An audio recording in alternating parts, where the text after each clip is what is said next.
Could a strange substance found by a southwest Arkansas man be part of a government test?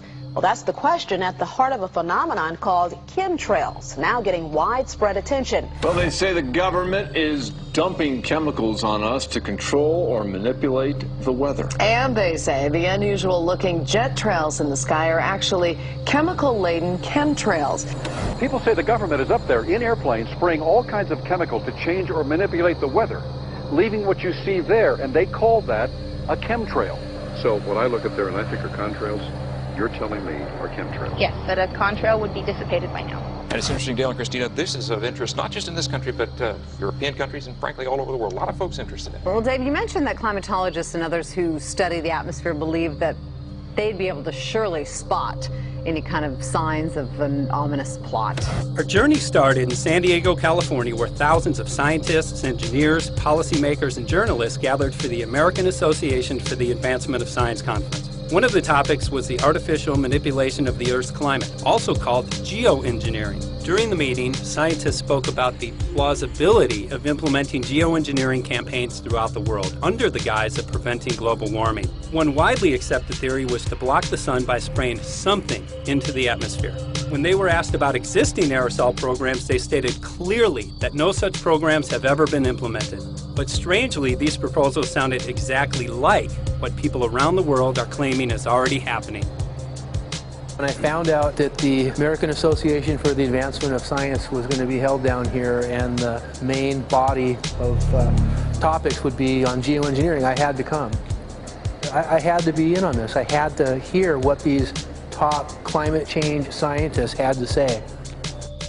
And that's the other question about chemtrails and whether geoengineering is being deployed right now without our knowledge. I don't have any personal insight into that, other than to say that I've worked in government at pretty high levels in the White House and at state government. I'm personally skeptical of that, but obviously you never know what you don't know.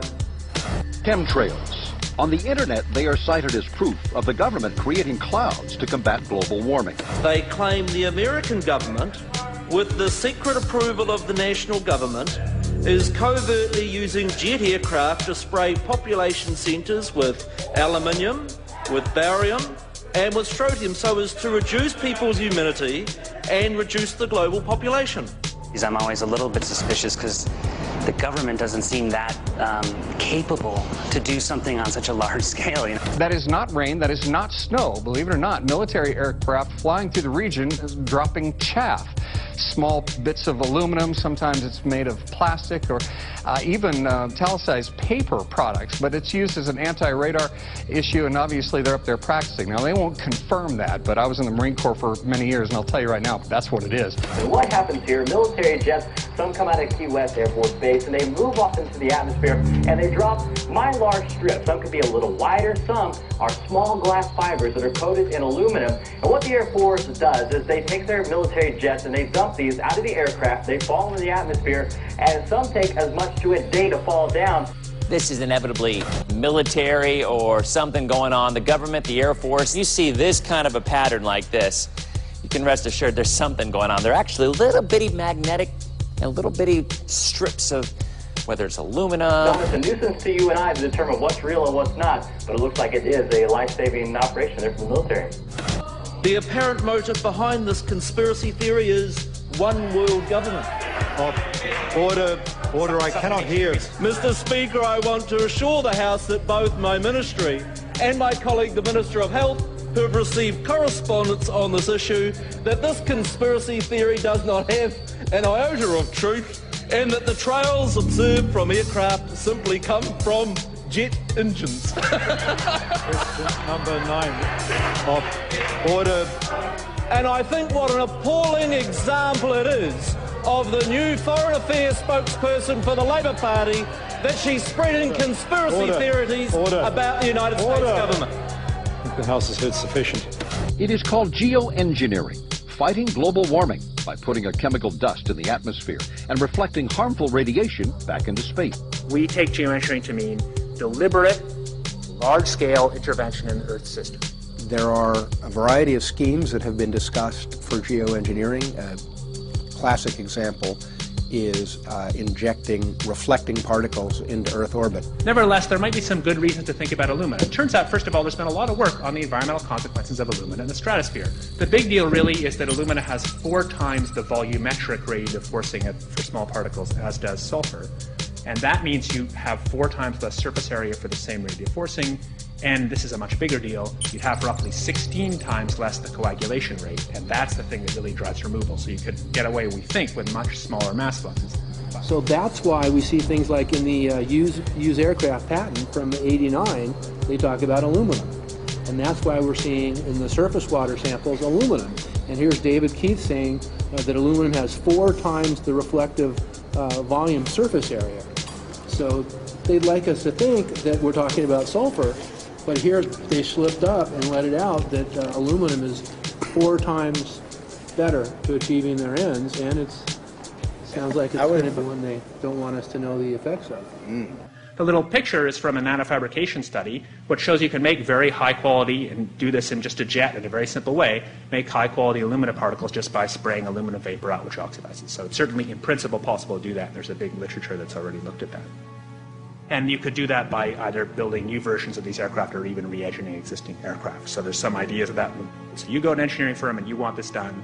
They don't say this is hard or unusual. They say, okay, yes, we could do it. Aerosol geoengineering looks like it is so cheap that the cost is basically not going to be an issue. That means that implementation decisions will be risk-to-risk decisions. The risk of doing it against the risk of not doing it. And it makes the problem of how we govern it fundamentally harder and different and novel. So I've told you that it's cheap to deliver materials to the stratosphere, and I'm convinced that's true. I don't think that will change. But I think the more we do research, the less easy this will look, the more complicated the environmental effects will look. And that's a good thing, because right now it looks too easy. So I think that if we do more research, we're likely to find out that it's harder and more complicated than we thought, and that the side effects are harder to manage, and that's a healthy outcome that will make it easier to do the management. Of course, the opposite reaction is possible. It's an empirical question how people will actually react to knowledge about this. Another reaction is to say, if these crazy scientists are so concerned about putting CO2 in the atmosphere, they want to think about these things, then that might actually mean we should be more serious about the risks of CO2 in the atmosphere. And by the way, it's not really a moral hazard. It's more like free riding on our grandkids. And by the way, it's not really a moral hazard. It's more like free riding on our grandkids.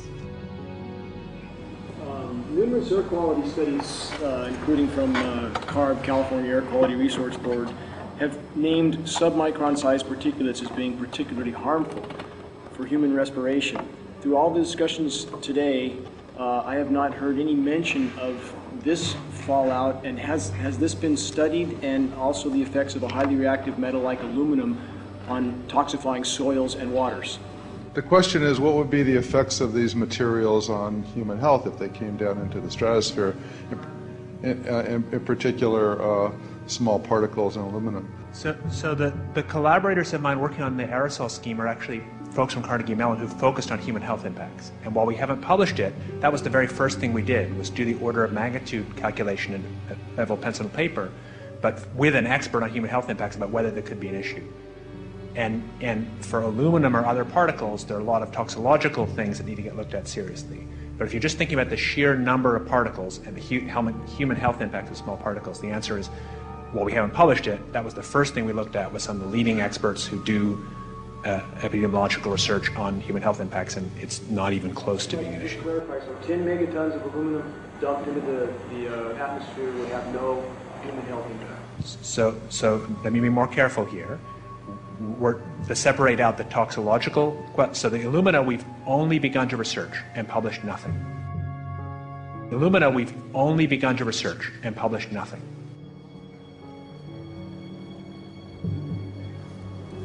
Dane looked at him and he said, so you're telling me that spraying 10 to 20 megatons of aluminum, as you said, would have no human health effects? He took a deep breath and he swallowed and he said, let me be more careful here. We haven't done anything serious on alumina, and so there could be something terrible that we'll find tomorrow. We haven't looked at it. And that, for me, that was the whole main point of what is going to be coming out to the public. It's the damaging effects of aluminum that are being found around the world in massive amounts. Here's David Keith confronted on this very issue, and he looked, you know, at that point like they just let the cat out of the bag. Mm-hmm. we haven't done anything serious on Illumina, and so there could be something terrible that we'll find tomorrow. We haven't looked at it. They're proceeding because they have an agenda that's separate from trying to thwart this crisis of global warming. You know, there's obviously several other objectives, whether it's depopulation, control, weapons aspects, communications aspects, all kinds of things, you know, wild cards that we know nothing about. We don't really know, and I'm not going to attempt to speculate on exactly what the agendas are, but we can see clearly the agendas are not benefiting mankind. You know, it's benefiting the agenda of the elite. And so I think the question is, how do you draw the line between some activity that is allowed and doesn't need global governance and activities that do require global governance? Dr. John Holdren has agreed to serve as Assistant to the President for Science and Technology and Director of the White House Office of Science and Technology Policy. I look forward to his wise counsel in the years ahead. My personal opinion is that we have to keep geoengineering on the table. We have to look at it very carefully because we might get desperate enough to want to use it. So what would we do if in year 2040 or 2060 there's a severe climate crisis, say widespread famines or Greenland sliding suddenly into the ocean? That the only plausible way in which we could start the Earth cooling this century is to directly intervene in the climate system, say by putting particles in the stratosphere. We do stuff in the stratosphere all the time, of course, and so it's not as though the stratosphere is absolutely pristine. But you don't want to have people going off and doing things that involve large radiative forcings or go on for extended periods, or for that matter provide lots of reactive surfaces that could result in significant ozone destruction. You know, maybe I'm putting a particle into the atmosphere because I'm trying to make money, or maybe I'm putting a particle into the atmosphere because I'm engaging in scientific research and trying to understand cloud physics, or maybe I'm putting this particle into the atmosphere because I'm trying to make it rain locally to seed a cloud and get more snow on our ski slopes. And this obviously raises all kinds of questions. It's hugely risky. It will likely negatively impact some people, but we might find ourselves in a situation where those risks seem worth taking. One of the things that really shocked me was in one of the breakouts they had the benefits of these programs and then the risks. Now the benefits, the one thing that was stated was the just cooling the planet. You know, some of the risks were ozone depletion, droughts in Africa and Asia.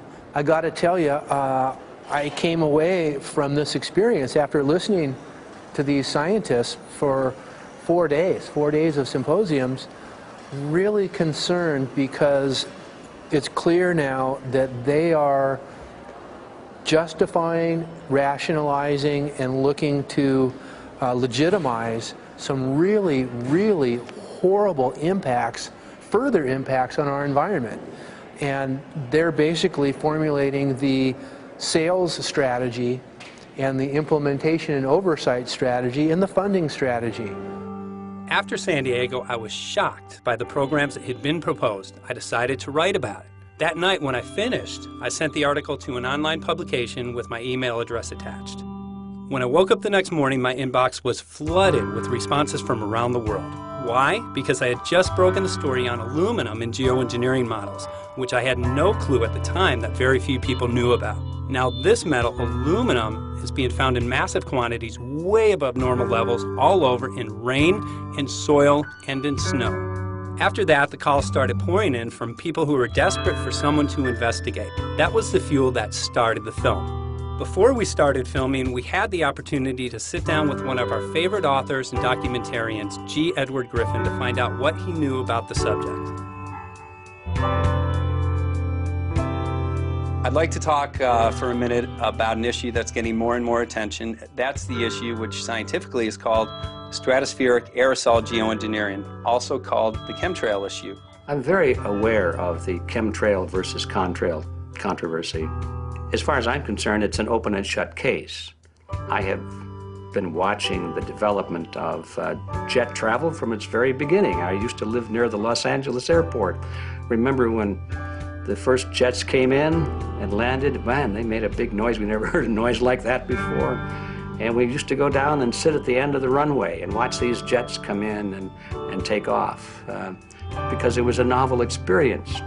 I've been watching jets all my life, and I know about jet contrails. I've watched them. They're vaporized moisture, ice crystals, and they get out there in the atmosphere, and then they effervesce and evaporate and then disappear, and you can see them. The plane moves along, and the little white trail follows right behind it, and usually about 10 or 20 lengths of the plane or thereabouts, and then it's gone. And you can still see them that way, by the way, once in a while. So there goes a contrail. These other things we're talking about are not at all the same phenomena at all. These planes go by, and they billow out this white smoke, and it covers the sky from horizon to horizon. It doesn't dissipate at all. And they crisscross each other. And you see this thing cover the sky and turn it milky, and then people start having trouble breathing, and then you hear stories about the aluminum and barium deposits that they're picking up and the residue. And you put it all together, and I don't see how anybody who's got their eyes open and their mind open can come to any other conclusion but that somebody is spending a lot of money and effort to spray the planet. The question is, why? I have my own theories, but I hope that there will be some good investigative reporters go out there and get us the answer. I know that whenever it's finally discovered, and it will be, the people who are doing it will undoubtedly say, oh, well, we did it for you folks. It's for the greater good of the greater number. It's for the society. It's probably to prevent global warming. Or maybe it's to inoculate people against some kind of a dreaded biological attack. We can't go around shooting everybody in the arm, but we can spray them and save their lives. You see how good we are? We're doing it for the benefit of society. I know they're going to, whatever it is, they're going to say it was for your good, but mine. Think if we had the ability to steer hurricanes, and the hurricane was going to slam into New Orleans.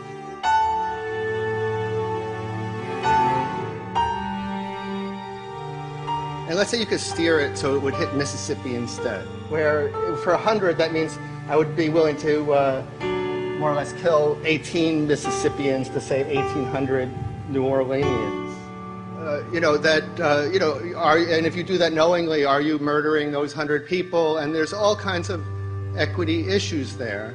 Now, also, we might be wrong about our steering, and if we didn't do the research right, maybe our steering would intensify Katrina and even kill more people in New Orleans. And so this question of how do you develop the confidence to know that your intervention will reduce overall damage, and then how do you deal with the understanding that you might be damaging some people who wouldn't have been damaged before while saving people overall?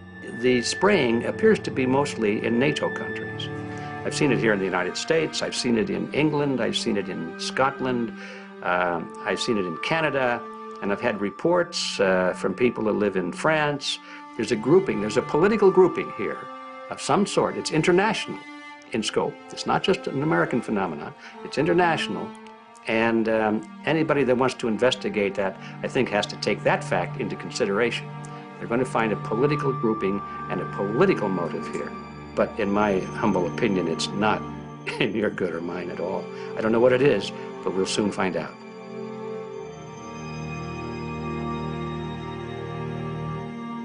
I'm sure that if you follow the old advice, which is follow the money, you'll come to the answer sooner or later.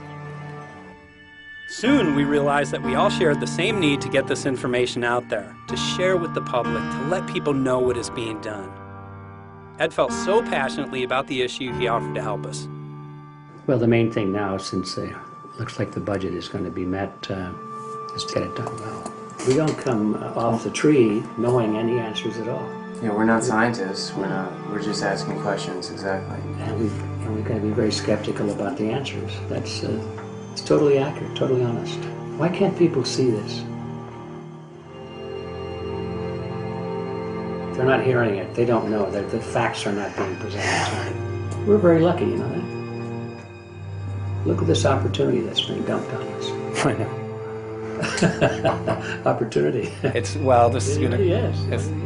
This is going to be a battle, I know that. It's a challenge and a battle, but I mean, why are we here if it's not for that? You can go to a short break with DJ Foxy. Can't go to get hold of Morrow, so it's going to be you for the moment. I'll call him again. So. Sounds good.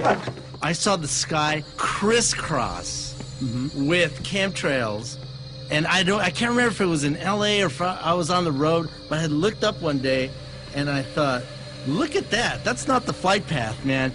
That was a grid, a regular grid over the city, and I couldn't believe my eyes. Milky white clouds. And, you know, it all seems very obvious, and now the evidence of what we have on the ground with the aluminum, the barium, strontium, and with what we see in the patents and what the geoengineers say are going to happen, I mean, for the everyday Joe, this is a slam dunk. This is a very delicate moment for the powers that be, because they're taking a covered-up operation like the tropospheric aerosol program, or chemtrails, Project Icarus, whatever, it's had many names over the years, and they're making it overt into a geoengineering scientific shield to deflect sunlight, because global warming is out of hand.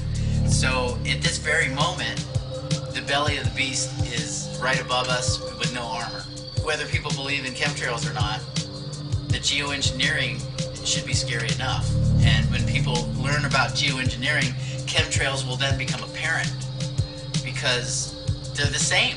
So you're talking about global conspiracy here.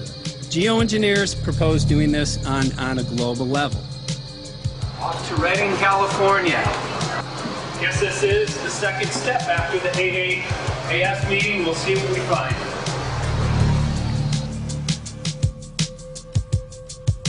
Right here in Northern California at Dane Wigginton's house. He owns over 2,000 acres overlooking Lake Shasta. He told me about some of the challenges that they're having up here. Let's go and talk to Dane. We'll see, you know, what's going on his property. We'll see what he's going through and also what action he's taking based on the test results that he has.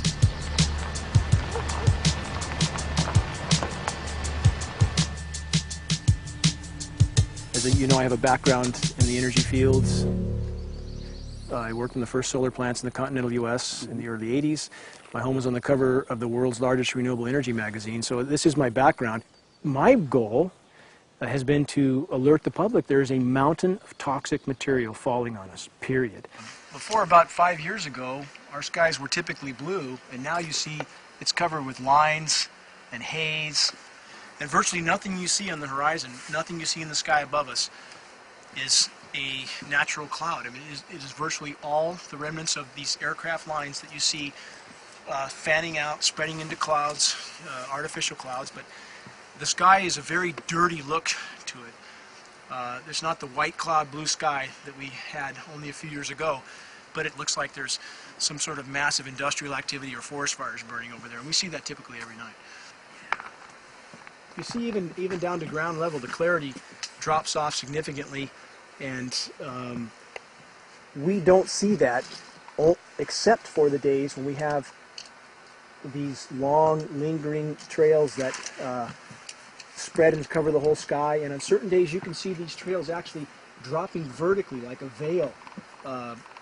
We assume the particulates are descending, and we have the tests to prove that we are being inundated with levels of aluminum and particulates that are literally tens of thousands of times what would already be considered high. So we're not talking about exposure to a slight percentage higher of these toxic materials. We're talking about quantities, for example, off the side of Mount Shasta. If you can pan back, that's a landmark in Northern California, considered to be a pristine water source. Aluminum or snow sample off the side of Mount Shasta tested 61,000 parts per billion. This is just ordinary snow water, and people are drinking this stuff when they're hiking on the mountain. And remember, government action is required at 1,000. This is 61 times over the government limit, and our hikers are drinking this poisonous water on Mount Shasta Mountain itself. Barium, 83. Strontium, 383. So this summer, the people climbing are drinking poison. Basically. I certainly wouldn't want to drink 61,000 micrograms per liter of aluminum. And again, we've already seen in 5 years soil pHs in this area that have escalated 10 to 12 times, and we can prove that conclusively. Well, this is not speculation. We can prove conclusively that these metals have been in the rain. We have duplicate samples. Bachelor of Science in Forestry, International School of Forestry at Missoula. Master's in Zoology, specialized in aquatics. 35 years with the U.S. Forest Service as a wildlife biologist. And before that, several years with the USDA Soil Conservation Service as a soil conservationist. Also have run the botany programs, range and grazing programs.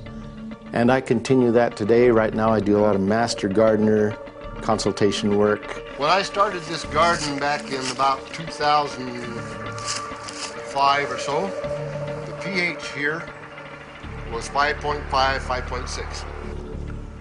This is the old soil survey of the county. You can look at the page right here. This is my soil right here. It's a Dietz 125, 126 here at my house. And here, the soil reaction pH should be between 4.5 and 6.0. And over there in the pure mud, it's even a little darker. It's 6.8 right there. And what can this do to plant life and ecosystems? Well, you haul one of these things out and you start looking at the little things that are crawling around the soil. A lot of times they aren't there anymore.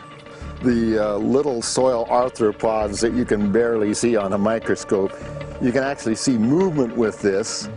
Little tiny macroscopic, look like little moving pieces of dust. Those start to go away. They're not gone entirely, but they start to go away. This is black oak acorns. You know, this is pieces of cedar wood. You know, come on, folks. This should be very acid, and I'm getting 10 times higher than expected. There's something really wrong here. Well, you can see all those reports, lots of them. Have over 20 reports here. Well, at least 20. I'd say it'd be closer to 30. All revealing dangerous amounts of aluminum and barium. You know, the science is there that something funny is happening. And the naysayers say, well, so what? Isn't neutral good? Well, no, neutral's not good. Neutral is not good. If your soil is supposed to be 5.6, it should stay 5.6 if you want the forest to be healthy. And if you want to grow a good garden, you have to keep your pH around 6.0, 6.5. I think that we just need to wake up and just look at what's happening, because we can't just ignore it, because it's going to get worse and worse if we just keep ignoring it and pushing it away like, oh, that's nothing. There was mason jars, and they were brand new, sterilized, and that's what we catch the rain in. And then there was a HEPA filter that we tested the air with. Okay, so you caught rain and then you basically filtered air. What did you find? Aluminum and barium. Here's another test that's revealing 375,000 parts per million aluminum, barium at 3,090, and strontium at 345. Yeah, that's from a lined pond. With EPDM fish-safe pond liner. There is no chemicals, manufacturing materials at all in that pond liner that's available to the aquatic life. It's designed for that purpose. The well that feeds this pond has been tested and retested. ND, no detectable aluminum, 0. The only other place this pond can receive water is rainfall. We are located on a filtered, forested hilltop, miles and miles and miles away from any industry, highway, and so forth. After several heavy spray days, there was a film that we received formed on the surface of the water, and we tested that crust, and it was aluminum and barium. That after a year and a half's accumulation had 375,000 parts per billion of aluminum in it. It's literally toxic. We can say conclusively that what we see in the sky matches expressly what's outlined in numerous patents, and the materials on the ground match those patents. This material was not there 5 years ago. It is a recent phenomena in the quantities it's in. It has escalated in some cases 50,000% in 5 years in the case of aluminum. From our original baseline reading of 7 parts per billion, which was already high, it has escalated up to 50,000% in 5 years. And we've seen profound changes in that time. Dr. Leonard Time, PhD in chemistry, I cross-checked with him. And he says the oxides of aluminum, barium, and strontium will drive your pH into the coastal, from an acid soil like this up into the neutral. There's no question about it. And that's exactly... That's exactly what you see happening. Wow. I have a doctorate in inorganic chemistry from Oregon State University, in which I was working with different metals and oxidation states, and then did a postdoctorate work at Brandeis, where I was working stabilizing off-oxidation states of different metals. The goal is to sort of figure out how everything fits in the dynamic equilibrium of life. I was working with Francis up in Mount Shasta, and he showed me some rainwater analyses that had to do with levels of aluminum, strontium, and barium in the atmosphere. So I feel the major toxin in these chemtrails is the aluminum. And from the levels we were looking in at Mount Shasta, this is totally, totally unacceptable. When you get to metals and biological systems, you're no longer talking about the bulk aluminum that people think about when they're drinking from soda pop cans and that. So once it gets to the aluminum oxide stage, it just forms a plaque within your arteries and shuts down life. When you take elements that normally aren't out in the environment and you start putting them in the environment, it raises some serious red flags. Aluminum is a very specific, nasty and biological systems. It takes that site and it never lets go, and it shuts down the site, and that's it. And so as you accumulate aluminum over time, it causes major neurological damage because it ends up as aluminum oxide that's essentially stuck in place and can't be flushed out by normal systems. At the core of everyone's condition, there's always some level of toxins. And aluminum is known to have cancer-causing effects. The half-life is decades. I think that we should be working on taking more of these toxins out of our environment instead of adding more toxins in. It's very concerning that if we add more toxins to our environment, that will be increasing the rates and risks of cancers. Even one patient is not worth it. So sad that they would consider putting aluminum in our environment to affect something when they could be causing so much more damage. Wherever the material is coming from, it is there. The amount of metal falling on us cannot be disputed. Absolutely, this is not speculation. The amount of metal in the last 4 years, as I said, have increased to a degree of thousands of times, and California Air Quality Resources Board has studied the aerosols from China. These metals are not amongst them. Mike, the reason I've chosen to focus so primarily on this issue is I feel all other issues are secondary. What could be a greater priority than not being able to walk out your door and take in a breath of air without sucking up heavy metals? If our land base is being poisoned, if our waters are being toxified, what will we have left to work with? Whatever we choose to focus our time and energy on, whatever our political beliefs, that this is a common ground for all of us. We must have air that we can breathe that's not full of toxic chemicals and metals. We must have water that's not completely laden with whatever is being emitted from these aircraft. And if people stopped to consider that the atmosphere is as thin as a layer of paint on a basketball, it is an extremely thin layer that allows life to exist on this planet. To simply treat it as a physics lab and experiment with it until it is broken beyond repair is folly of unbelievable proportion. And if people understood that this sort of experimentation not only is going on, but has been going on for a very, very long time. Going back 50 years, there's been countless climate manipulation, weather modification programs that the vast majority of the public is completely unaware of.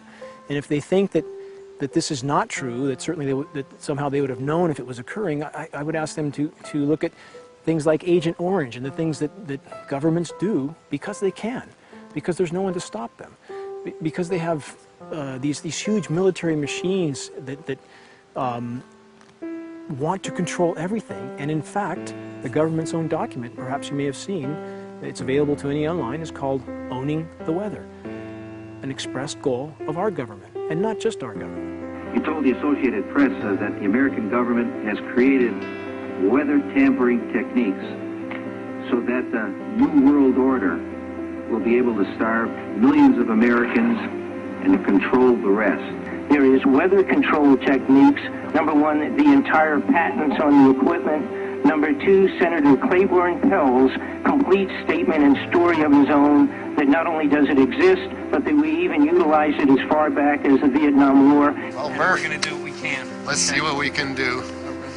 You got the scientists behind you. The scientists are with you, so at least this scientist is with you. I may not have $1 million budget, but I've got enough to show that something's dreadfully wrong. You got it. All right. So Arizona will be this Monday, the 21st. Senator Johnson up in Show Low. So we're going to be in the car a long time.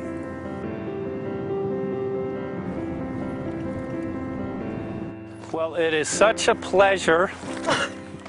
This is such a place back here, I'm telling you, Michael. But you know what? We love it. It's so private and it's so quiet and peaceful. And please come in. My name is Karen Johnson. I served in the Arizona State Legislature for 12 years. I was in the House for 8 of those years and in the Senate for 4 of those years. When you see a plane fly overhead, there's a trail that leaves the end of that plane, and it goes from one horizon all the way to the other as the plane flies across, and it begins to filter out and cover more and more of the sky in kind of ripples.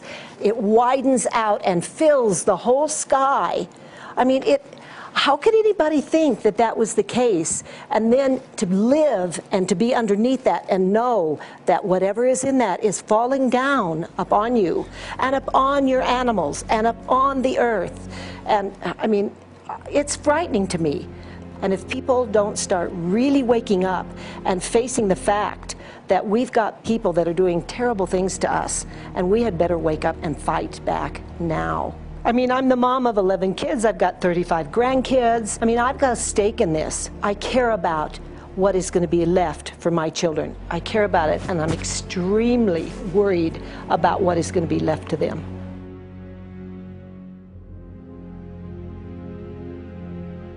Aluminum is toxic, and we know that it's accumulative. And we know that we're getting more. So we're absorbing it in the air, we're drinking it in our water, so we are accumulating more. So the thought of more aluminum being dispersed in our environment in the way that you mentioned is very frightening to us and very disturbing to us. Those of us who have done any research on this are really quite concerned that we are ill-informed about this issue, and mostly that it's being done. Aluminum is toxic. We know that it is. We can debate as to the amount of toxicity that is going to be disturbing the body, but as far as really accepting the fact that it's accumulative, it's synergistic, then we have to conclude that it's not a good idea to put it in our atmosphere, especially when we know we're getting increased amounts, and especially since we know that the scientific communities around the world are pointing a finger at the heavy metal toxicities, at the toxicities that we're absorbing in the day-to-day food that we eat and the air that we breathe. The concern is off the charts about why is this happening? Why is this being allowed to be sprayed continually all over the United States, all over the world? Who is paying for this? I mean, the incidence of Alzheimer's has just skyrocketed, which evidently has to do with an accumulation of aluminum in the brain cells. I mean, I think almost every family has been touched by a member as they get older having Alzheimer's. And it's a horrible disease. And to say that, well, this just came because people drank soda pop out of aluminum cans, you know, when my father passed away with Alzheimer's and he didn't ever drink soda pop, you know, that explanation doesn't ring true with me. And so I'm wondering, how much did this chemtrail spraying back in the Illinois area affect him? Aluminum and fine metal is an accelerant. friend who's a firefighter up in Pine, Arizona for 20 or 30 years says that the wildfires now that they're fighting are way beyond anything they've seen before in intensity. And when you look at the air samples and you see the fine particles of aluminum, which is very flammable, and magnesium settling on the trees, this is causing unprecedented savage wildfire. But if you look at this, you can see these are parts per million. They sent this to me, and I just found this to be extremely interesting because we should have like 2 parts per million of aluminum in our air. And this is saying that there's 39,000 parts of aluminum. That's astronomical. Barium is high. I mean, these are way off the charts of what people should be breathing or what's coming down on them. And, you know, if people wonder why their health is deteriorating, why they're having to go to emergency rooms, why they can't breathe, you know, why they're getting Alzheimer's, this has been planned. We have elites, I don't know what you want to call them, one worlders, Illuminati, I don't, whatever you want to call them. But with these people that don't care about the average person. They only care about themselves, their greed, their power, and if they eliminate, you know, 2/3, 3/4 of us from the planet, so much for the better for them, because then they don't have so many people to have to herd around and worry about. So this is a lot what this is about, and this is very, very alarming and scary. I mean, where is this stuff coming from, and why? Why is this kind of stuff being put out there? You know, I've heard different explanations about, oh, we need to cool the planet, all this and that. But if people are up there trying to cool the planet, why do they need all this kind of stuff in it? The explanations just never have really rang very true. And as I'm setting up the equipment, she looked at me, she said, all these trees here are dying. And I said, what? She says, all these trees in here are dying. So I thought, well, I'm going to test for aluminum, because that's one of the key things in the programs that we're talking about, and titanium. And I took some of this bark sample and tested it, and it came back positive with aluminum and titanium. Then I started traveling around California, noticing the same thing. In Lake Tahoe, there was a lot of the same type of bark, all through Sacramento area and Davis. Just about everywhere I went, I was noticing this silver white bark. What I think is happening is these chemicals are getting down and destroying the roots. And then as they come up, they're going out into the bark.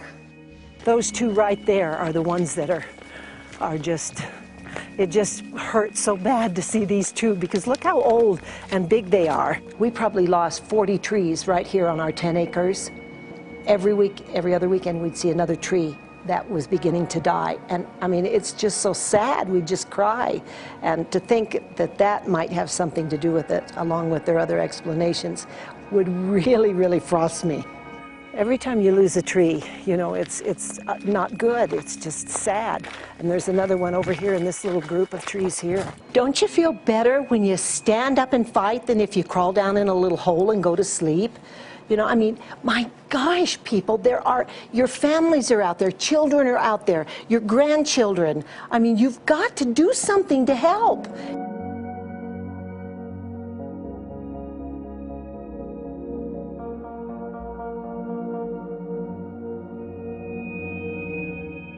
My greatest hope is to get people to question.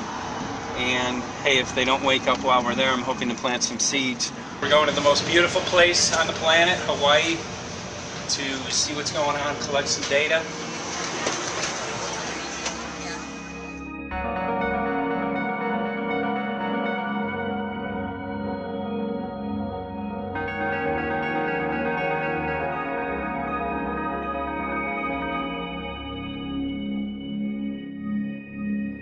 Thank you for having fun with us. Hope you enjoyed the trip. Have a great vacation and welcome home if you're lucky enough to live here. Thank you.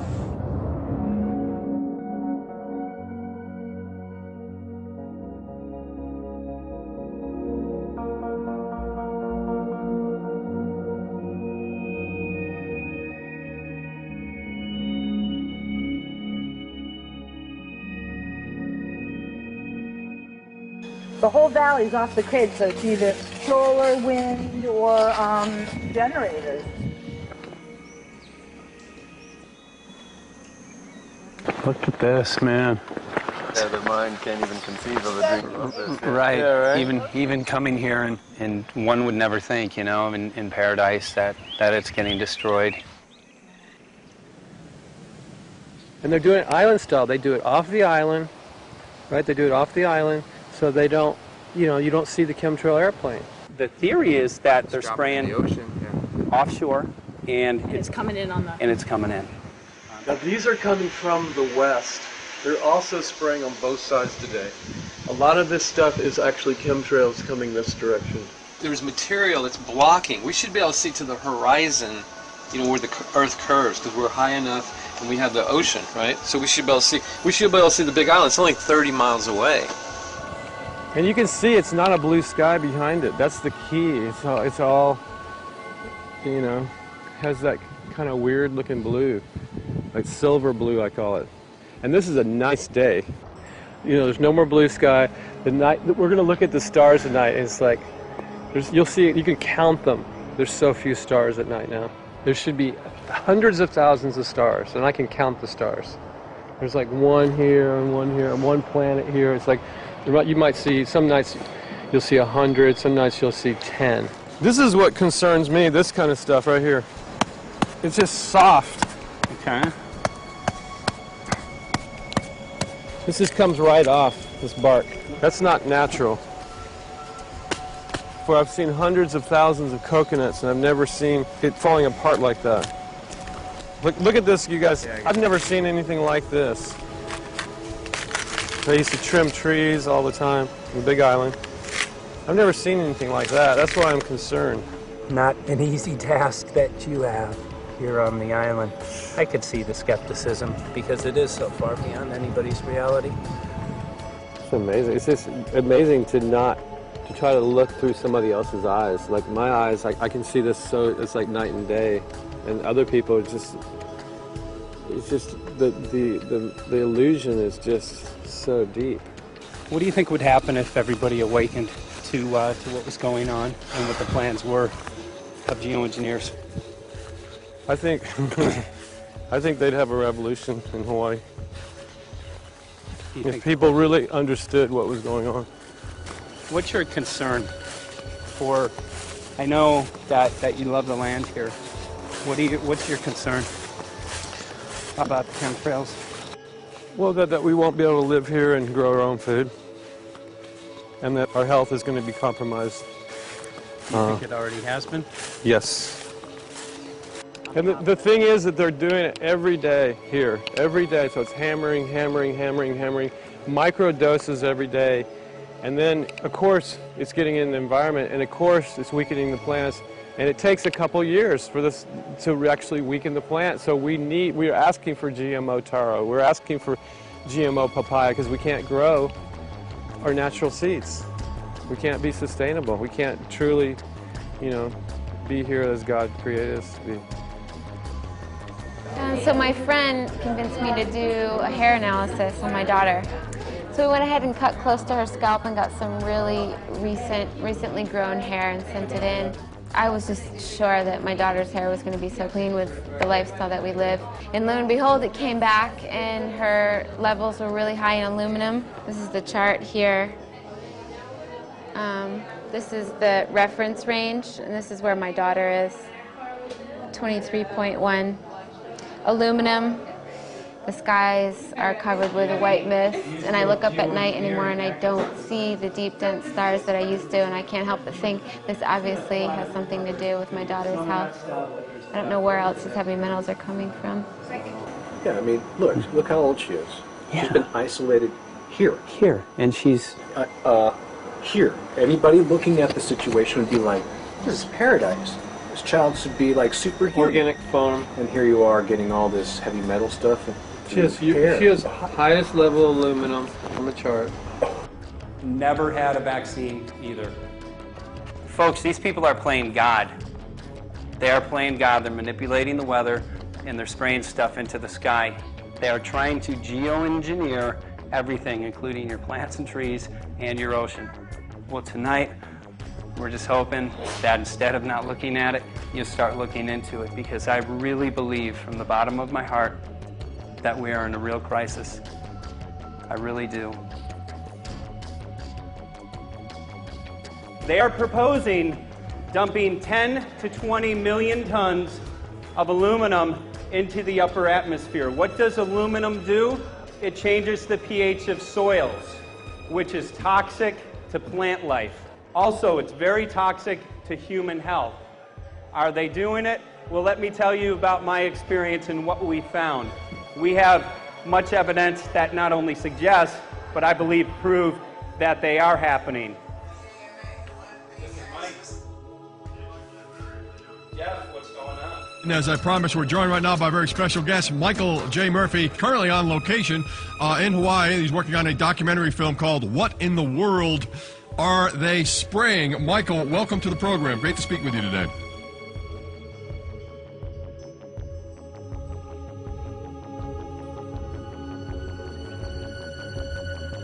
I had a friend who recently, he's always looking at things from a different perspective. He's a bit of a conspiracy theorist, you know, and he says that whenever the president comes to LA, there's no spraying that week. Could you have a better place for an interview? I mean, look.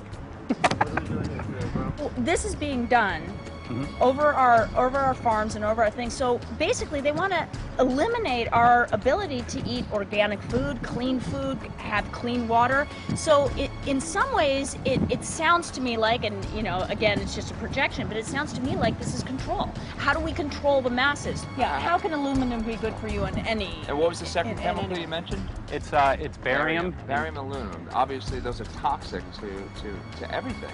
To human health. To human health, to farms, to animals, to everything. 61,000 parts per billion. And there should be a government alert at 1,000? At 1,000, people are drinking this. People that climb the mountain, they're drinking that snow. It's poison. Oh my God, that's so disgusting. So that's 60,000 times above regulation. Exactly. 60,000 times above regulation. And I've talked to friends, and they're like, well, that's just ice. That's just condensation. And I'm like, you can talk to a second grader. Ice doesn't float in the sky and spread out that way, you know? You're not an expert, but you're a concerned citizen who said, wait a second. Who's actually doing the research. Yeah, you're doing the research, and that's what we need to do as Americans and say, you know what, I want to know what's going on. I want to know what the FDA is doing to my food. I want to know what the government's doing with my air, my water, and the soil. And, you know, it's just great what you're doing, and I just, my kudos to you for bringing light to this subject. Put all of the theories aside, just what geoengineers are proposing and what's being found is scary enough. So we can just address that. And I encourage more people to just step up and ask questions and do what he's doing. So thank you, Michael, very, very much. Aerosol spraying aluminum affects everywhere, and we have a beautiful tropical climate which I believe might be in jeopardy. So we wanted to not only come and bring the message of what people were finding around the world, but encourage people to test for the aluminum, strontium, barium.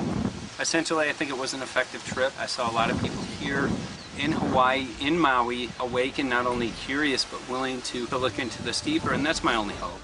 This is one of the boldest moves, I think, from Ed Griffin yet. This is the taboo topic that nobody's supposed to talk about, and that is aerosol spraying. Now, we've got tons of documented proof of errant aerosol spraying.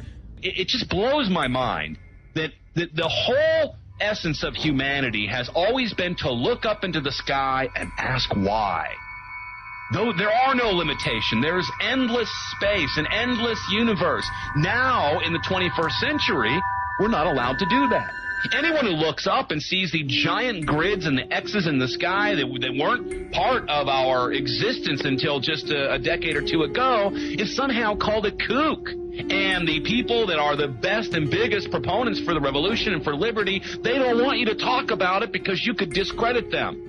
it seems to be an industry that's being built up to milk the taxpayers by undergoing some kind of a giant global spraying program to make all kinds of money on the project. And they don't seem to care really what effect it has. They're not trying to experiment to see if humans can survive it or anything like that. They just want to get this stuff up. And then we discover, as we're going further down the line, that there are companies generating genetically modified organisms, seeds, modified seed crops they're being engineered to resist the aluminum in the soil. And a lot of crops won't grow in that. And so now, after they've messed up the soil, all the farmers were going to have to go back and buy seeds that have been genetically engineered to resist the aluminum that have been put into the soil. And all of a sudden, mankind is completely dependent upon these companies like Monsanto and other giant agricultural firms. You can't even grow natural seeds anymore. And we're looking at that. It's a shocking thing. I hope we don't find that that's true. But all the arrows right now are pointing in that direction. We get into cost-benefit analysis here because there's also HARP could be involved in this. Geoengineering, as you guys mentioned, which is documented heavily in Dennis Kucinich's bill, that is the Space Preservation Act, which, by the way, I don't think got through Congress. And then Kay Bailout, as we call her here, Kay Bailey Hutchinson, also put together some legislation in order to qualify geoengineering, which, again, is supposed to save us all from global warming. But it is cost-benefit analysis because they can benefit on so many different levels. Ed, that's how they do everything, isn't it? That's right. And, there's an old adage, if you just follow the dollar, follow the buck, you get to the source of the problem. And it looks to me like there's a tremendously profitable industry being built up right now around this concept of geoengineering or weather modification or reducing global warming and all of these other things that can be sold fairly easily to an unsuspecting public. They all say, oh, well, that's good. We don't want global warming, And so they put up with this, and they don't question, they don't criticize. But behind the scenes, you see a whole industry being built up, which is, as I say, tremendously profitable, and the money for all of that is coming from the taxpayers. And it's a scam is basically what it is. We're just focusing on the one area that is real easy to prove. There's no speculation in the area that we're going into. They definitely are doing this geoengineering. They definitely are talking about it. They're working up formulas for it. They're putting together strategies for it. They've got funding for it. Everything is in place. We don't even have to go into those other areas to make the case. Okay, let them believe that, but at least they must understand that there's no question that they're talking about it and planning to do it. And so shouldn't they be equally alarmed about what they're going to do? If it can be shown that barium and aluminum and some of these other toxic metals are very destructive to the planet and destructive to human health, isn't that enough? How many issues do we need to crank into this? And so, if you're going to kill the planet and kill the population, do we need any other reason to be alarmed? What in the world are they spraying? Thank God people are asking this question. That's all we want. We just want to be able to ask these questions. Our good friend G. Edward Griffin, all these years, Mike Murphy and Paul Wittenberg are doing this great effort with your help. This is a community effort to get people real information. What in the world are they spraying? Any final quick comments before we're out of time? And my only final thought is that we asked the question, what in the world are they spraying? And we now know what it is. And folks, you're not going to like it.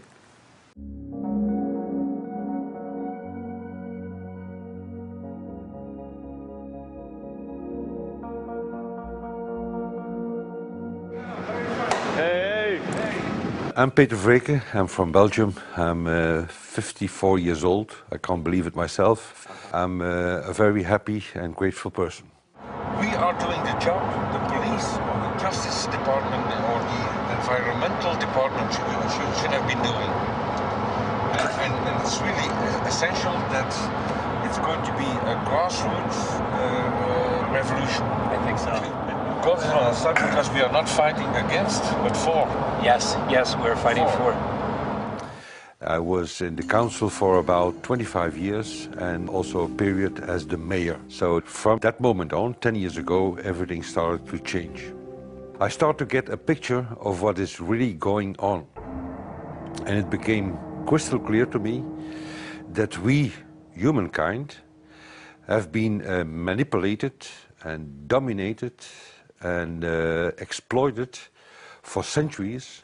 And this chemtrail phenomenon made me angry because I was so helpless. You can decide what food you're going to eat, whether you're going to smoke, what water you're going to drink, what kind of life you're going to lead, but not with this phenomenon. Then you are just a victim. It's only a game.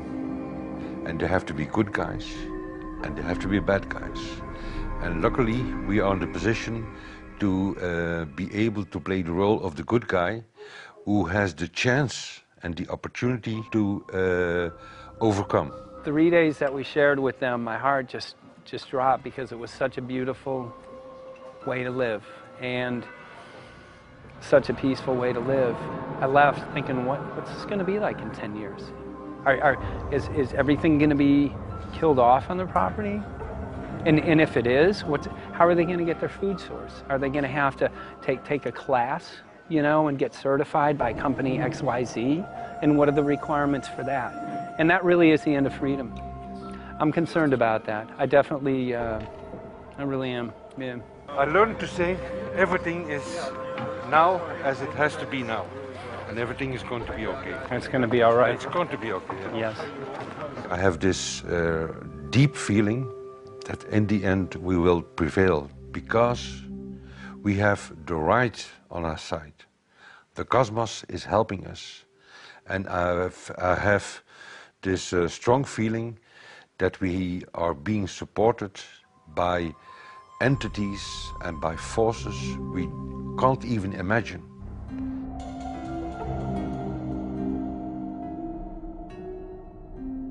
Here for the first time we have this scientific proof that we are being spread. We are being spread, and it's incredible and it's hard to believe, but we are being spread. I think at this moment to stop is not an option. Once you know it and once you have a tool like this and an opportunity like this, that the issue of chemtrails or persistent jet contrails or whatever name you use for it, that this phenomenon is recognized as being real, publicly debated on. In the context of geoengineering, I think it's high noon to bring this to the public. This is what the sky is supposed to look like. These are old paintings. We forgot this, I'm afraid. In the years that I have been a medical research journalist, I have looked at many, many things, and I found the same three issues in whatever I'm looking at. And that is that we are being dumbed down, we are being made sicker, and we are being made infertile. Citizens gathered from around the world in Belgium for the first International Chemtrail Symposium. The event attracted leading professionals, politicians, and activists who discussed the health, environmental, and social implications of these programs. Today it's only going to be about facts, documents, figures, patents, licenses, everything that brings us to the truth. We have no other weapon against this vast complex than exposing and bringing their dark works in the light of the truth. We have the hope that by our efforts, more and more people will become aware of the fact that we are deceived by our leaders. So today, we, as a family, join forces with the people who publicly made known to the world that chemtrails are not a conspiracy theory, but a conspiracy fact. From the Technische Universiteit Delft in the Netherlands. Ladies and gentlemen, please welcome Koen Vermeeren.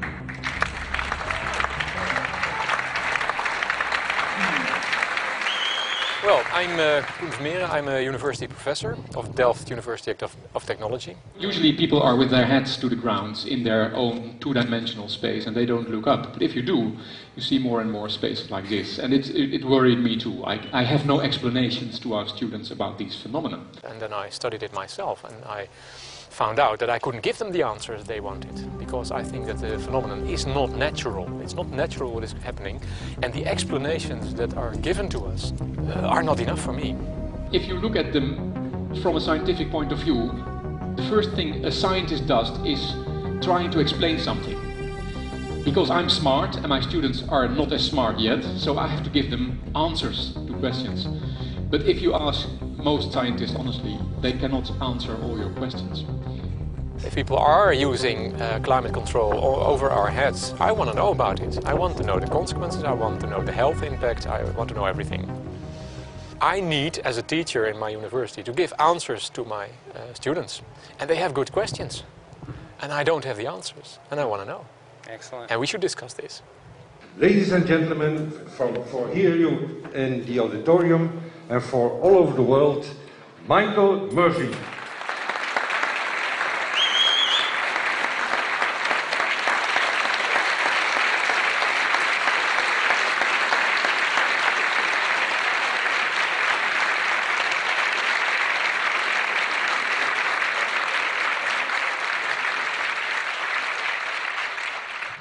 Well, thank you very much. It's definitely an honor to be here in Belgium.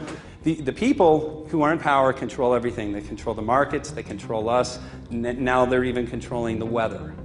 And they can use that for warfare applications. The one thing that they cannot control is what God had originally made, and that's natural organic seeds. This is called the Hegelian dialect. It's called problem, reaction, solution. The problem here is massive amounts of aluminum, things starting to die. The solution is company X that says, hey man, you're not getting yields on your crop. Everything's dying. But I got the solution, I got a seed that will grow in this environment. The only problem is, now you have to start buying from me. We're a little concerned that maybe part of this agenda could be to kill off anything that's natural and organic and re-engineer it with aluminum-resistant GMO seeds. Many may know we just got back from a week of filming in Hawaii, and it was an incredible trip. A big concern for the people there is they're beginning to see softening of the coconut trees.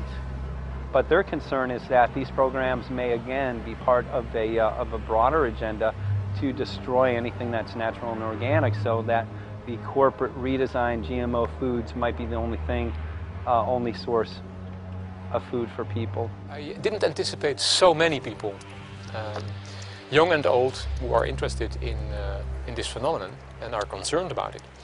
And I especially liked the address that the young girl gave today. Only 17 and already making an address to the audience. That is, well, incredible. My name is Sofia Xenidis. I am 17 years old. It is quite scary to know that the air we breathe is not what it's supposed to be. That the food we eat and the water we drink contain traces of those substances which are sprayed out over all of us, as though we were being poisoned like insects. The feeling that this is causing me are feelings of deep anger and rage. I don't want to be poisoned. I don't want to have been infected with cancer. And I'm just so angry that this global poisoning can be going on such a massive scale, and not enough is being done to stop this crime. A clear answer to one question. Are we being sprayed?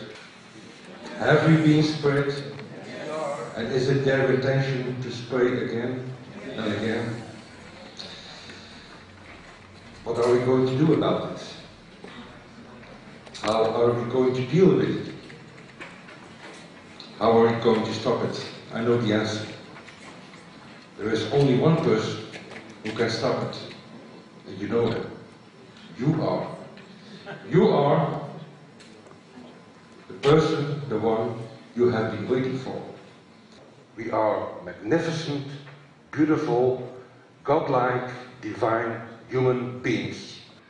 Ladies and gentlemen, sisters and brothers, in this auditorium and in the whole world, thank you so very much for being present with us. And for now, please enjoy this anthem.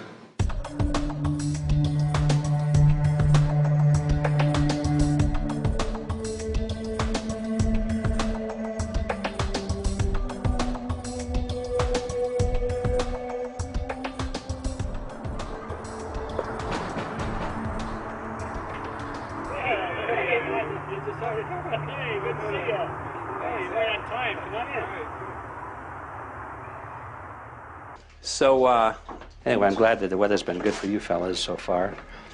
Just think if we were doing this in the wintertime, you might, if you're going to Washington, D.C., you might run into snow. Thank God we're not. That's right. You know, it's interesting because of the different weather modification programs. There's something like, I think, right around 32 in the continental U.S. alone going on. So the theory is that geoengineering is in part weather modification. You know, Mike, that's a very good point. There are so many subsets connected with this issue of geoengineering. People are writing to us all the time with information about the connection to global warming, the connection to weather modification. Some people think there's a connection with Morgellons disease. Others think it's kind of a means of transmitting electromagnetic impulses from the HAARP antenna system up in Alaska and Siberia. Boy, it gets your head spinning. And each area, I think, is worthy of investigation, but we have so little time. I think it's wise for us to stay focused on just the aerospraying and the toxic effect of these chemicals and the destruction of the planet and the damage to human health. What more do you need than that to convince people that we have to put a stop to it? So to stay focused, I think, is our mission on this one.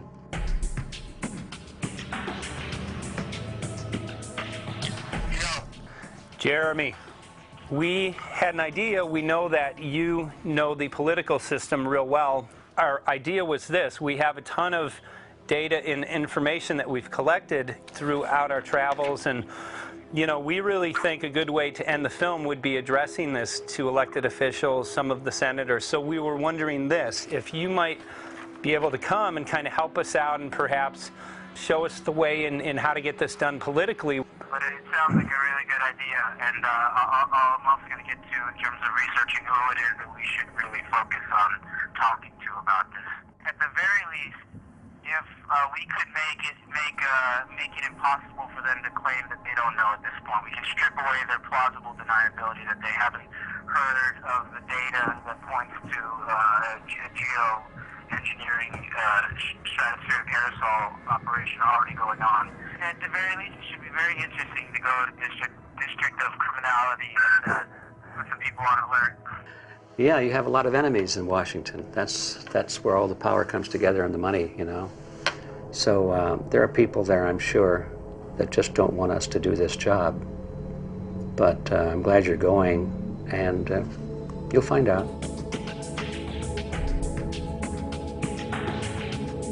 We took the data to Washington, D.C. There we presented our elected officials with the following letter. According to the 5th article of the Bill of Rights amending the Constitution for the United States of America, no person shall be deprived of life, liberty, or property without due process of law. But the daily spraying is depriving all persons living within the United States of life, health, liberty, and integrity of our common and private property without due process of law. As a representative of the people of the United States of America, we insist that you do everything in your power to protect us and immediately put a stop to geoengineering spraying at once. There exists no justification, legal or otherwise, to poison the planet and its inhabitants. Now suppose that space aliens arrived on, maybe they're going to land at the UN headquarters down the road here, or maybe they'll pick a smarter spot. But suppose they arrive and they give you a box, and the box has 2 knobs. One knob is the knob for controlling global temperature, maybe another knob is a knob for controlling CO2 concentrations. You might imagine that we would fight wars over that box, because we have no way to agree about where to set the knobs. No global governance, And different people will have different places they want it set. Solar engineering is like chemotherapy. No one wants it. But we all want the ability to do chemo and to understand its risks, should we find ourselves with dangerous cancer. How long does it last up there? The lifetimes are years. What, Years, couple of years. And then it what, precipitates out, or Yeah, that's correct. no toxic side effects that we know of? The thing we always wonder about is the unknown unknown. Yeah. So if you're thinking about, say, the acidification, it's clear that's not a problem. There's several studies that showed that. Right. But of course the concern here is with so little research, there may be some unknown that comes out of left field that bites us. My name's Mike Murphy. I'm a filmmaker in from Los Angeles. We're covering an issue called geoengineering. Okay, thanks guys. Senator, quick question about the issue of geoengineering. I'm afraid I don't know what you're talking about. And wondering if you were supportive of geoengineers' proposals of spraying 10 to 20 million tons of aluminum into the atmosphere. I should really get a briefing paper on it before I give an opinion. Oh, not a problem. Are you aware of the issue? Not completely. At all? Okay. Do you have a letter from constituents, and people have concerns? Yeah, We're making a documentary about the I don't know, you guys have credentials to be here? Yes, we do. We pass through security as well. Endowed by our Creator. I think so. Please don't What's touch. that? Please don't touch my properties. You're lying. No, why? What did we lie? What did we lie about, sir? No, we're not. What are we lying about? Lying about what? It's a little unusual, huh? I haven't heard that. You're not aware of it? And it appears that these programs have already been deployed. You know, I haven't looked at that proposal, and so, why don't you let me review it? Or... I can do that. Are you aware of? Actually, I'm going to go. Yeah. Let me go ahead and get that. I will take a look at this, and I will act accordingly. General, this program, this openly covert program of the aerosol spraying, stratospheric aerosol spraying, geoengineering, using tons of aluminum, spraying it up in the sky. I have no idea what you're talking about. Okay. Commonly called chemtrail, sir. When you were the head of NEMA, did you see the aerosol trails? Mike Murphy, filmmaker in Los Angeles. Hi, sir. And we're covering an issue called geoengineering, and wanted to know if you're supportive of geoengineers' proposals.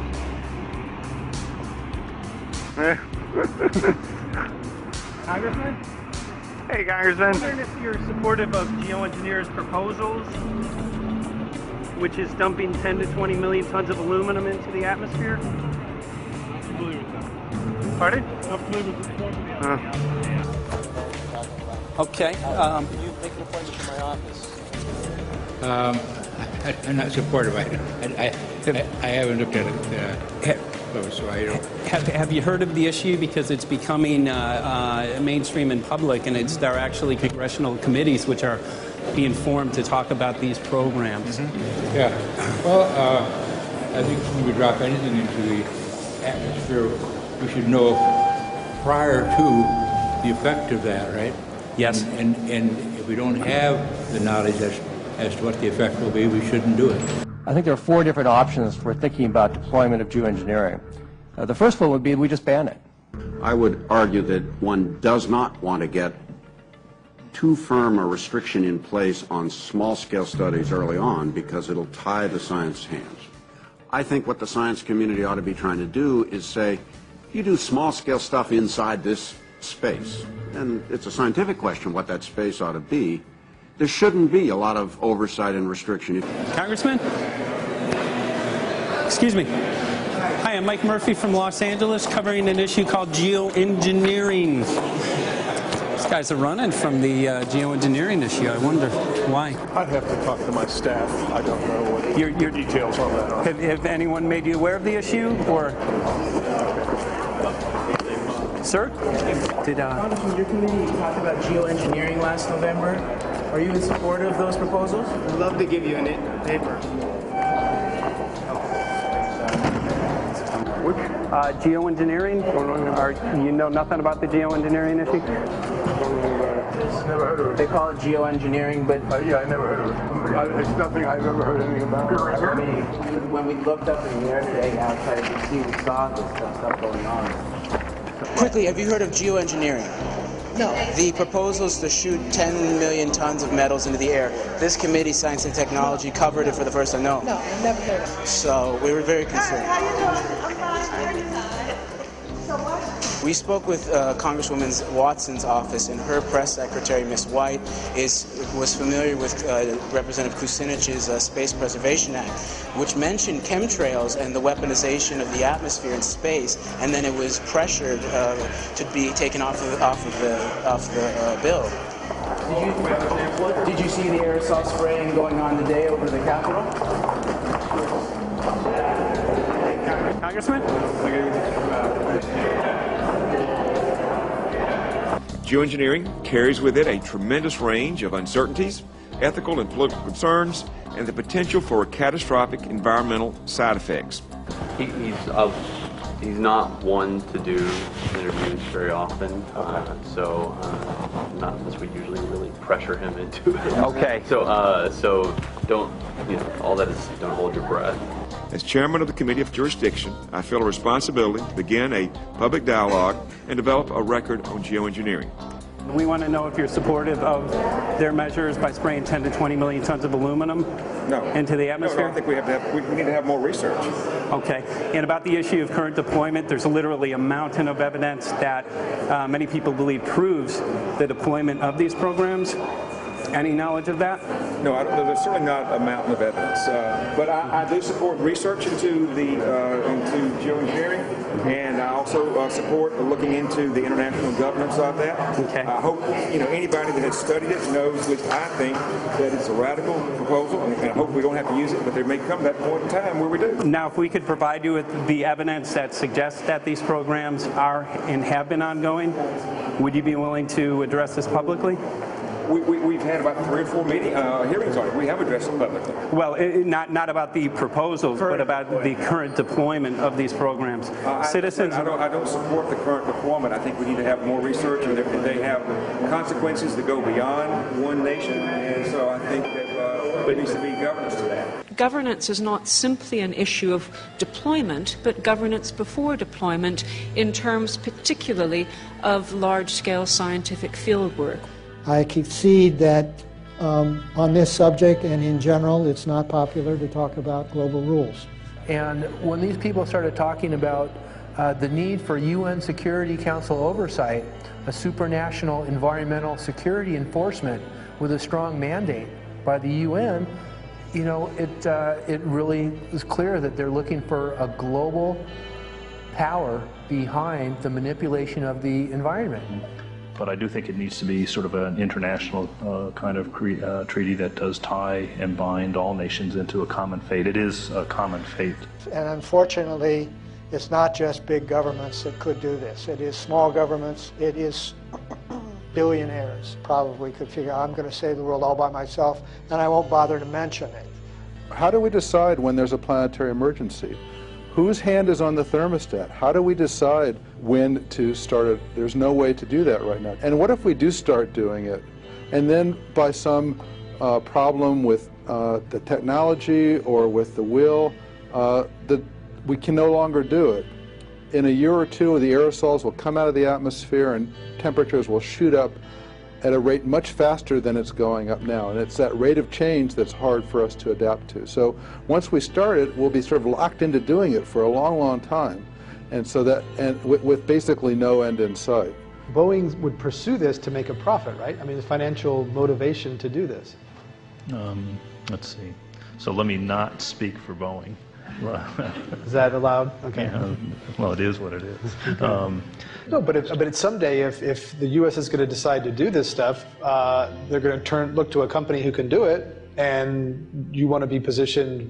Boeing would rather get it than Lockheed Martin. So certainly we have an industrial base that helps the country take on technologies and large-scale challenges like national defense. And we do that both for a profit motive as well as, I think, as a national service. So I think it would be truly disastrous you know, we discovered a few years from now that there was a black program that some government had stood up to sort of learn on the quiet how to do this. It's pretty clear you can cool the planet, but you will not and cannot bring it back to exactly the same climate state you started with. So you may or may not, and I expect we'll have a lot of back and forth about how useful it is to ameliorate the risks of climate change. I think there's a good evidence it probably is useful, but we don't know. But it certainly can't get you back to exactly the climate you started with. I think everybody agrees with that. Do you think you'll see deployment in our lifetime? Let me say I hope not. Al?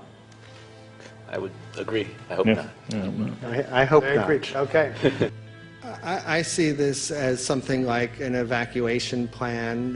You know, that you build big dikes. Maybe that's the emissions reduction to try to keep the flood from wiping you out. But that if that flood should come, that you'd like a plan for what to do in the event of that catastrophe. So I see these options more as a catastrophic response option and not as a way to reduce risk of everyday climate change. You would advocate mitigating consumption of beef as a means of accomplishing your objective? Yes. How would you suggest going about that? You can't. I mean, it's your job to decide what to tax and what not to tax. Obviously, if you wanted people to behave differently, you give them incentives and disincentives for behavior. But I'm sure that's the answer you wanted to hear, Mr. Smith. If only my time had not expired. Thank you, Mr. Chairman. Because there's literally aluminum and barium contamination found around the world, believed to be from these programs. Like, look, today over the Capitol, looks like they're deploying some type of aerosol. Did you see it? No, I didn't, but good to see you. In a James Bond scenario, some rogue rich guy puts some airplanes in the air and seeds the clouds. What is to prevent that? Okay, are you aware of the issue? You do it through the... Are you in support of those proposals? What is your take? I don't know anything about it. I have to get more information. I've got a chair here again. Okay, we'll give you a letter on that. Yeah, this is a letter from constituents. Okay, great. Thank you. Excellent. And many people believe that these programs have already been deployed because mass contamination has been found.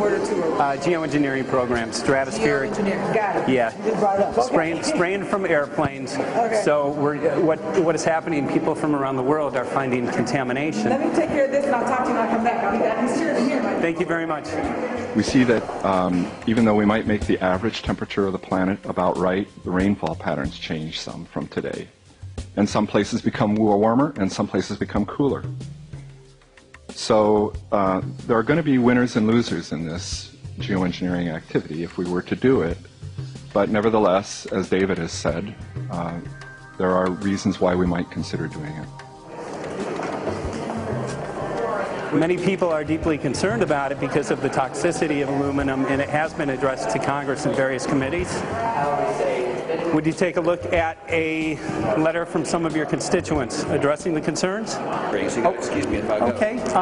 Can I give you a letter from constituents? Are you aware of their proposals of dumping? Gotcha. Thanks.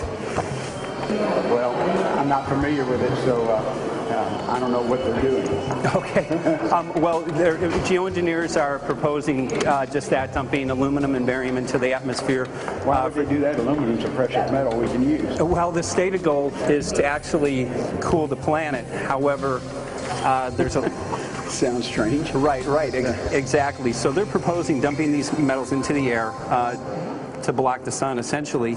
We're here to find out what members of Congress are. I hope we would have a strong hearing on that before we decide to do something. I would hope so. And there's plenty of evidence that not only suggests that these programs have been deployed, because we're finding contamination of aluminum and barium on the rain, snow, and soil. Okay, thank you. Thank you.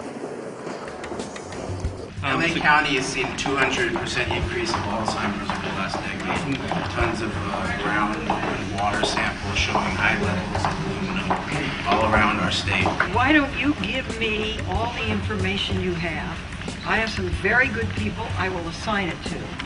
And if you get it to Mr. Lavelle, we will He's get got it my to card the and right... send me an email and Yeah. we'll We'll be in touch. Okay. We are investigating this, and there's literally a mountain of evidence that suggests that these Okay, programs move that mountain over to us. You Let got us it. take a look at it. And look up, Thank you. looking up into the sky, and you'll see some of it. Oh, okay. You will. You can All see right. the aerosols being sprayed out of airplanes quite a bit.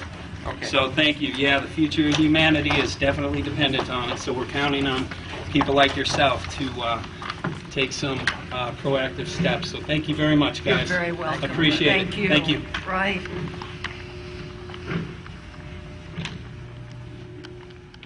A lot of Congress was running down the hallways to avoid answering any questions, looking for doors in the hallways. So apparently the war is against all of us, and we're all in a hostage crisis. People who took an oath to uphold and defend the Constitution are not only know this is happening, are participating in this. And all of us have a duty to stand up and speak out about it. Why is the water being contaminated? Why is the soil being contaminated? Why are aluminum-related diseases going up? And it's affecting all of us, and thus we all have the duty to stand up and speak out and get educated and stop this. For our own sake, for our children's sake, it is a crucial moment in history right now. As human beings, we need to decide whether to live on our knees while being sprayed and poisoned every day, while being under a continual threat, or whether we are going to stand up and live as free human beings and seek truth, justice, peace, and freedom for all of God's children.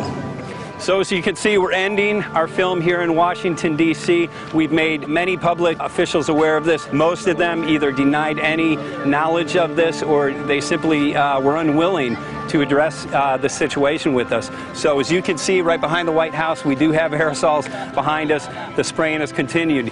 What is the solution? Is the solution here in Washington, D.C.? Clearly, this is one of the solutions, but the solution is not only here, the solution is within you. This issue affects all of us so deeply. So you need to look inside. Please get active, get involved, start spreading the word with growing awareness. About 90% of the population, we believe, is unaware of this issue, which means 90% of the people who normally might do something if they knew are not doing anything because they are unaware. So please look into your heart, use whatever skill you have to get the word out. The future of humanity is dependent upon it.